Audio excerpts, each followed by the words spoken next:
Olá, pessoal! Sejam bem-vindas e bem-vindos ao nosso canal Decisões e Direito. Eu sou Natália Carvalho e no meu vídeo anterior nós falamos sobre noções básicas de compliance. Para aqueles que ainda não tiveram a oportunidade de assistir, façam. O vídeo é bem sintetizado e eu garanto que vocês vão gostar. Dando continuidade aos meus vídeos aqui no canal, o tema de hoje é relacionado com processo penal e direitos humanos. Nós vamos falar sobre audiência de custódia no processo penal brasileiro. Bom, pessoal, o Instituto da Audiência de Custódia, nome dado pelo ordenamento jurídico pátrio e que varia em outros países, tem previsão legal e está inserido no Sistema Internacional de Defesa dos Direitos Humanos, através dos principais tratados internacionais dos quais o Brasil é signatário. Quais são esses tratados? São dois. Pacto Internacional de Direitos Civis e Políticos, celebrado em 16 de dezembro de 66 e ratificado pelo Brasil em 6 de julho de 92. E a Convenção Americana de Direitos Humanos, também conhecida como Pacto São José da Costa Rica, celebrada em 22 de novembro de 69 e ratificada pelo governo brasileiro em 6 de novembro de 92. Os tratados internacionais de direitos humanos possuem como fonte o direito internacional dos direitos humanos. Eles registram o fim de uma época em que o direito internacional era, salvo raras exceções, confinado a regular ações entre estados no âmbito estritamente governamental. O Pacto Internacional de Direitos Civis e Políticos apresenta, lá nos seus artigos iniciais, a obrigatoriedade dos estados partes, ou seja, o dever daqueles que ratificaram o acordo internacional de adotarem as medidas necessárias para assegurar os direitos nele contidos a todos os sujeitos que estejam sob sua jurisdição, sendo nacionais ou não, devendo de igual forma proteger esses entes de eventuais violações de seus direitos. A Convenção Americana de Direitos Humanos, popularmente conhecida como Pacto São José da Costa Rica, é o instrumento de maior importância no sistema interamericano, porque ela estabeleceu nas Américas um padrão de ordem pública relativa a direitos humanos, que até então eram inexistentes. Essa convenção representa parte de um sistema regional de proteção de direitos humanos, que é o sistema interamericano, composto por 4 principais instrumentos. Quais são esses instrumentos? Nós temos a Carta de Organização dos Estados Americanos, a Declaração Americana dos Direitos e Deveres do Homem, a Convenção Americana de Direitos Humanos e o Protocolo Adicional à Convenção Americana em Matéria de Direitos Econômicos, Sociais e Culturais, também conhecida como Protocolo de San Salvador.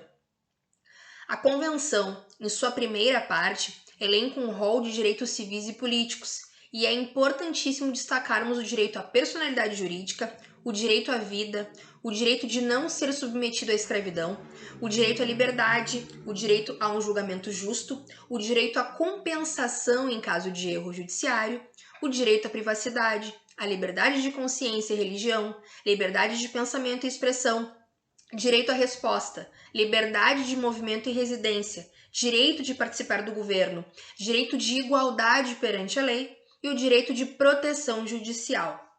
Então, na sua primeira parte, a Convenção prevê um extenso rol de direitos civis e políticos, enquanto que na sua segunda parte, os meios para alcançar a proteção de tais direitos. E em decorrência dessa série de direitos e garantias que surge a audiência de custódia, sendo definida como o ato de apresentação sem demora de todo o agente preso ou detido à autoridade judicial competente que, na presença indispensável de um representante do Ministério Público e de defensor, público ou constituído, deverá analisar a real necessidade de manutenção do status libertatis do sujeito, ou seja, vai avaliar se deve deixar o sujeito segregado sob custódia do Estado ou devolver a sua liberdade. É durante a audiência de custódia que a autoridade judicial deve verificar a legalidade do ato, devendo avaliar as condições em que a prisão foi realizada, averiguando a existência ou não de indícios de tortura. Segundo o Conselho Nacional de Justiça, esse instituto permite a pessoalização, humanização do processo de privação de liberdade de um sujeito, ao colocá-lo de frente com o juiz, permitindo que ele tenha acesso a informações que não estão presentes no auto de prisão em flagrante, relatório de investigação ou mesmo no processo criminal. E aqui são necessários alguns apontamentos, pessoal. Primeiro, a apresentação sem demora aqui no país significa 24 horas. Então, após a apresentação do indivíduo, a audiência de custódia deve ser realizada no prazo máximo de 24 horas. O sujeito privado de sua liberdade deve, obrigatoriamente, ser apresentado à autoridade judicial em até 24 horas. Percebam que eu enfatizo para vocês a expressão aqui no país, porque nem o Pacto Internacional de Direitos Civis e Políticos, nem a Comissão Americana, nem a Convenção Americana de Direitos Humanos determinam de maneira expressa um tempo para que ocorra a apresentação diante da autoridade judicial, ficando literalmente a critério de cada país. A Constituição da Guatemala, por exemplo, determinou o prazo máximo de apresentação como 6 horas, enquanto a Constituição do México fixou o mesmo em 48. Já a Espanha estabelece um prazo máximo de 72 horas para que a apresentação ocorra. E essa ausência de previsão é, de fato, um ponto cego nos tratados. O meu entendimento é que sim, estão corretos os tratados em não estabelecerem com exatidão um prazo, porque o funcionamento do sistema de cada país varia de acordo com as suas peculiaridades. E tá tudo certo. Mas erram quando não estabelecem um lapso temporal aproximado, já que os países que ratificaram tais tratados, quase que na sua totalidade, são países em desenvolvimento, onde a mentalidade, o entendimento da necessidade de proteção e manutenção desses direitos e garantias fundamentais é bastante recente, tá? Apontamento número 2. No processo penal brasileiro, a única figura reconhecida como autoridade judicial é o juiz, o magistrado, o único que pode presidir a audiência de custódia. Não esqueçam disso. Apontamento número 3. As audiências de custódia são realizadas pelas autoridades judiciais de primeiro grau, ou seja, juízes e não desembargadores. Apontamento 4. O processo de pessoalização e humanização trazido pela audiência de custódia não modifica, de nenhuma maneira, a forma de aplicação da lei, vez que os critérios de interpretação dela, utilizados pelos juízes para a manutenção ou não da prisão, nos casos de sujeito detido em flagrante, por exemplo, não mudam. Apontamento número 5. A audiência de custódia aumenta muito a responsabilidade de juízes, membros do Ministério Público, os promotores de justiça e defensores, na exigência que os demais elos do sistema de justiça criminal passem a trabalhar em padrões de legalidade e eficiência. Apontamento número 6. É uma das formas mais eficazes de garantia dos direitos fundamentais à audiência de custódia para o sujeito que está sob custódia do Estado, porque visa auxiliar no impedimento das prisões arbitrárias e com ausência de necessidade, vez que, em um Estado democrático de direito, uma das funções do julgador é, igualmente, fiscalizar e garantir os direitos básicos do agente preso ou detido, e não somente a aplicação pura e simples da lei. Apontamento de número 7. Com a apresentação do indivíduo preso ou detido à autoridade judiciária, as determinações do magistrado, ao final da audiência em comento, podem ser o relaxamento de eventual prisão ilegal, com a concessão da liberdade provisória com ou sem fiança, a substituição da prisão em flagrante por medidas cautelares diversas à segregação, a conversão da prisão em flagrante em prisão preventiva ou temporária, a análise da consideração do cabimento de mediação penal, evitando dessa forma a judicialização do conflito, contribuindo para as instituições de práticas restaurativas. E, por fim, outros encaminhamentos de natureza assistencial. Esses encaminhamentos de natureza assistencial nós podemos dar como exemplo, os casos das pessoas detidas na posse de entorpecentes, onde resta comprovado, além de que seria para consumo próprio, que ela é dependente química. Apontamento de número 8.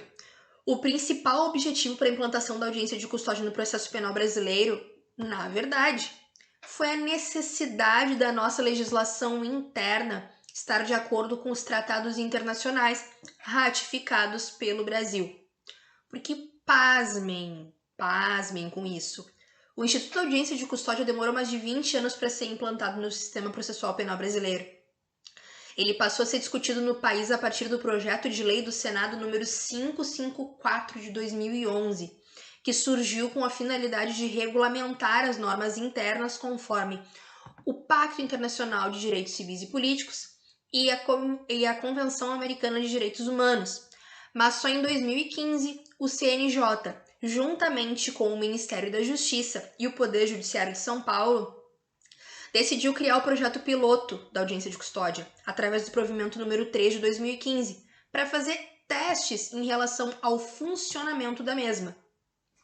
A partir daí, outros tribunais estaduais foram criando seus provimentos internos.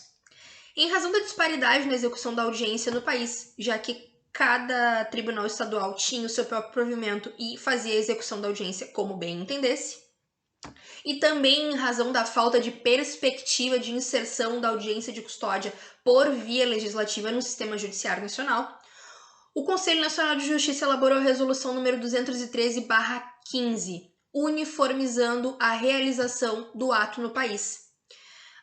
O prazo de 24 horas, inclusive, foi resultado desta uniformização. Inicialmente, embora os tratados internacionais referissem que toda pessoa presa ou detida deveria ser submetida à audiência de custódia por determinação do CNJ, aqui no Brasil, ficou estabelecido que ela seria realizada apenas nas situações de prisão em flagrante. Mas nesse ano, nós tivemos uma grande mudança.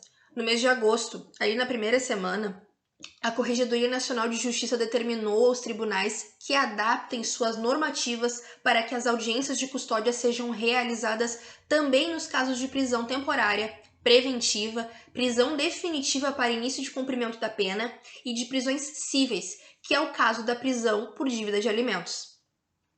Essa decisão da Corregedoria Nacional de Justiça, ela é, sem dúvida, um grande avanço, mas infelizmente, na prática, ela não muda muita coisa. E eu digo isso porque para a concretização desse tipo de determinação, nós dependemos muito do posicionamento e entendimento do Superior Tribunal de Justiça e do Supremo Tribunal Federal, que por vezes entendem, por exemplo, que a não realização da audiência de custódia ou que a audiência de custódia tenha sido realizada num prazo maior que 24 horas é mera irregularidade. E é justamente esse tipo de precedente que abre margem para que os juízes venham a descumprir aquilo estabelecido em lei. Pessoal, esse vídeo foi um pouco mais longo, porque esse assunto, além de ser extenso, ele é muito rico para um debate. Então, todas as indicações de leitura sobre a audiência de custódia vão estar nas informações do vídeo, assim como o link do projeto de lei, os artigos no Pacto Internacional de Direitos Civis e Políticos e na Convenção Americana de Direitos Humanos que referem sobre a audiência de custódia, assim como essa recente determinação da Corregedoria do CNJ sobre a ampliação dos casos que devem submeter à audiência de custódia, tá? Então, não se preocupem que vai estar tudo direitinho na descrição do vídeo. Eu fico por aqui. Espero que vocês tenham gostado do tema escolhido e que de alguma forma eu possa ter contribuído aí, ou para o estudo de vocês, ou para que vocês passem a estudar sobre o tema, mas espero ter contribuído. Se tiverem dúvidas ou sugestões, deixem aqui nos comentários que eu vou respondendo e nós podemos até mesmo debater mais sobre um assunto. Um abraço para todas e todas e até o próximo vídeo.